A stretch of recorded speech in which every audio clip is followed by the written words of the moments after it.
Hey guys, moi c'est Kararib, alors aujourd'hui je vais vous montrer comment broder des fleurs sur un jean juste après le générique.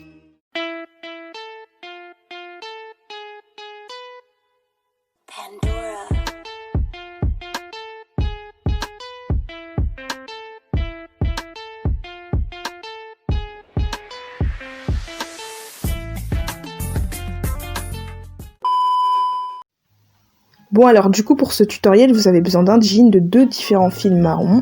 Vous avez besoin aussi de 2 jaunes similaires, un fil un peu orangé et aussi un truc pour couper et une aiguille. Du coup le kit de broderie que j'ai eu aussi avec les cerceaux, je l'ai acheté sur Amazon, je vous mettrai le lien en barre d'infos. Et vous avez besoin aussi pour finir d'un feutre de peinture blanche. Alors pour commencer, vous prenez le feutre de tissu et vous tracez un cercle comme ceci. Ensuite, vous tracez tout autour plein de pétales. En fait, ce sont 2 parenthèses collées. Et en fait, les pétales se mangent entre elles. En fait, il faut qu'il y ait à chaque fois une derrière et une devant comme ceci. Alors là, vous prenez vos 2 fils marrons. Ensuite, vous faites un nœud au bout comme ceci. Vous enfilez le fil à l'intérieur de l'aiguille, du côté où vous n'avez pas fait le nœud, puis vous sortez l'aiguille du cercle comme ceci.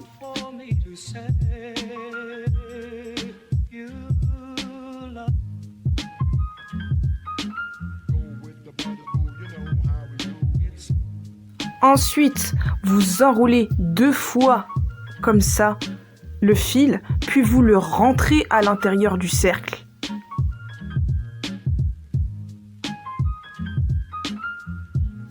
Puis vous tirez le fil. Et voilà, ça vous fait un petit nœud tout mignon.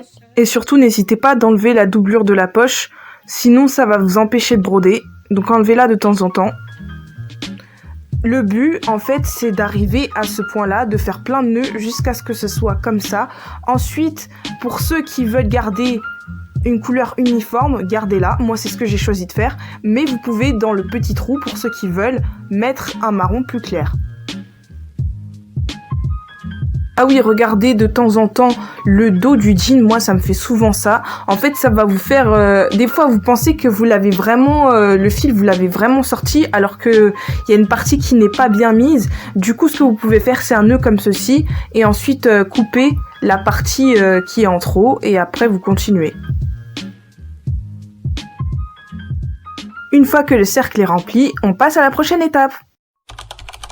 Alors, du coup, là, on va s'occuper des pétales. Et franchement, c'est une étape plus facile que la première étape. Alors déjà, vous sortez le fil du côté de la pétale.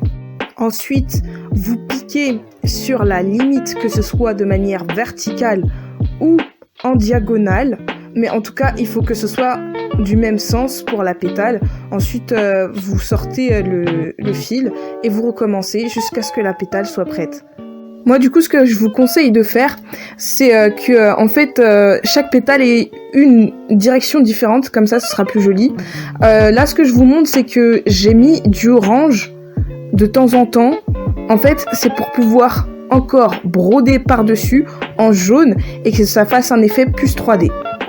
Et donc, du coup, voilà. Là, je vous montre que j'ai fait ça en plus petit, mais en plus simplifié. J'ai pas rajouté le orange, par exemple. Et donc du coup, voilà, c'est terminé. Voilà, j'espère que ça vous a plu. N'oubliez pas de mettre un like pour montrer que vous avez kiffé la vidéo, sans oublier de vous abonner et d'activer la cloche. Voilà, tchuss!